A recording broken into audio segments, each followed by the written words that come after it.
తిరుపతిలో తొక్కిసలాటపై మాజీ మంత్రి రోజా ఆసక్తికర ట్వీట్ చేశారు.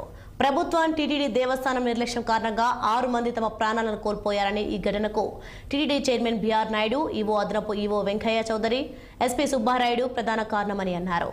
టీటీడీ చైర్మన్ ఈవో శ్యామలరావు, అదనపు ఈవో వెంకటయ్య చౌదరి పూర్తిగా విఫలమయ్యారని మాజీ మంత్రి రోజా మండిపడ్డారు.